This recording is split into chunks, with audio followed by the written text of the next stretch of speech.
গোৱালপাৰা জিলাৰ মাটিয়া থানাৰ অন্তৰ্গত নৱাগত শিমলুতলা বজাৰত ৩৭টাকৈ কণ্টেইনাৰসহ ড্ৰাগছ সৰবৰাহকাৰীক আটক কৰিছে আৰক্ষীয়ে। ধৃত ড্ৰাগছ সৰবৰাহকাৰীজন মাজৰচৰৰ মহাম্মদ কফিলুদ্দিন বুলি জানিব পৰা গৈছে।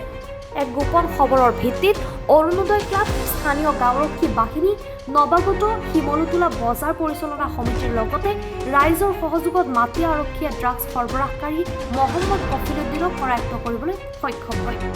লগতে ২৬টাকৈ কণ্টেইনাৰ ভৰ্তি ২৩.৮০ গ্ৰাম ড্ৰাগছসহ নগদ ৮,০০০ টকা, এটা মোবাইল ফোনো জব্দ কৰে আৰক্ষীয়ে। ধৃত ড্ৰাগছ সৰবৰাহকাৰী মহম্মদ কফিলুদ্দিনে দীৰ্ঘদিন ধৰি জয়নাল আলীৰ ভাড়াঘৰত থাকি ড্ৰাগছ ব্যৱসায় কৰি অহাৰ গুৰুতৰ অভিযোগ উত্থাপন কৰিছে ৰাইজে।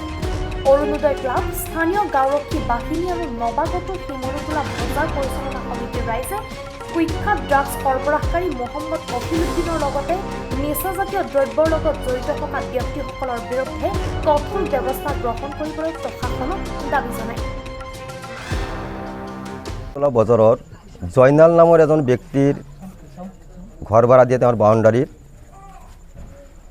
তেওঁৰ ভাড়াতীয়া এজন কফিলুদ্দিন নামৰ, তেওঁ আগে পিছে এইটো ব্যৱসায়তে জড়িত ড্ৰাগছৰ।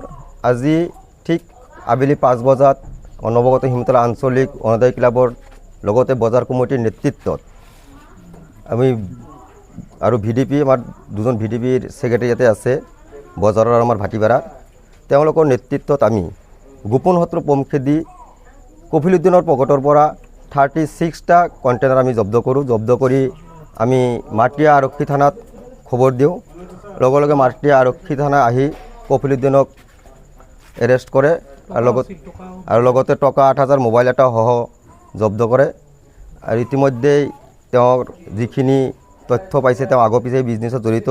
লগত ঘৰ মালিক জয়নাল আলীও খালি এই ড্ৰাগছতে নহয়, তেওঁ এই ঘৰ ভাড়াৰ দিয়া বাউণ্ডাৰীখিনিত তেওঁ বিভিন্ন ধৰণৰ মদ, জুৱাৰ পৰা আৰম্ভ কৰি নাৰী দেহৰ ব্যৱসায়ৰ লগতো ঘৰ মালিকজন জড়িত। ইয়াৰ আগতো আমি এই ঘৰ মালিক জয়নাল আলীক নাৰী দেহ ব্যৱসায়ত হাতেলতে ধৰি আমি নৱাগত শিমলুতলা বজাৰ আৰক্ষী টহল চকীত জমা দিছিলোঁ।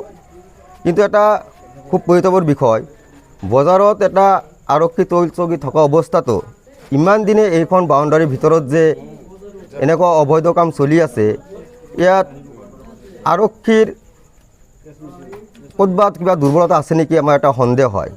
নহ'লে আমি ৰাইজে হাতেলতে ধৰিব লগা হৈছে। আমি বহুতবাৰ ইয়াত আগতো ধৰি যিহেতু আমি মানুহজন থানাত জমা দিছিলোঁ। এইটো আমাৰ ঊৰ্ধ্বতম কৰ্তৃপক্ষক অনুৰোধ জনাওঁ যাতে আমাৰ বজাৰৰ যিটো আৰক্ষী টহল চকী আছে তাতে অলপ ষ্টাফটো বঢ়াই দি যাতে আমাৰ নৱাগত শিমলুতলা বজাৰত ড্ৰাগছ, মদ, জুৱাৰ প্ৰতি এটা খুব দৃষ্টান্তমূলক লক্ষ্য ৰাখি ইয়াৰ ব্যৱস্থা কৰে। এতিয়া আমি 36টা কণ্টেইনাৰ টোটাল ওজন কিমান হৈছে? ওজন 23.80 গ্ৰাম, 23.80 গ্ৰাম আছে। মোবাইল এখন আছে, টকা ৮,০০০ টকা।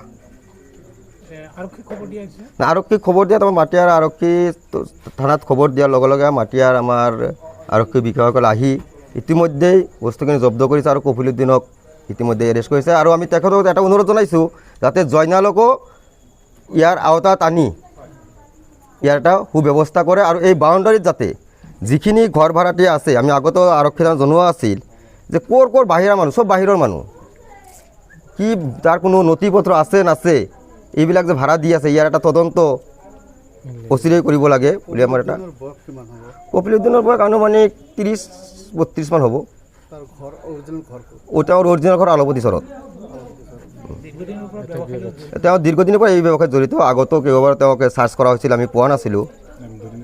আৰু একবাৰ তেওঁৰ প্ৰৱৰ্তনে খোৱা বুলি কৈছিল, আমি এবাৰ বজাৰ কমিটি ধৰিছিলোঁ। আমি বিচাৰি ইয়াৰ উচিত শাস্তি হ'ব লাগে। লগতে এই ঘৰ মালিকৰ এটা যে অবৈধ কাম চলি আছে, ঘৰ মালিকক আটক কৰি ইয়াৰ এটা উচিত তদন্ত কৰি এই বাউণ্ডাৰীৰ পৰা লগতে নৱাগত শিমলুতলা বজাৰত যাতে কোনো ধৰণৰ অবৈধ কাম নহয় তাৰ প্ৰতি আৰক্ষীয়ে দৃষ্টি ৰাখিব লাগে। নগৰবেৰাৰ পৰা বাহাৰুল ইছলামৰ ৰিপৰ্ট, এনি ভাৰত 24।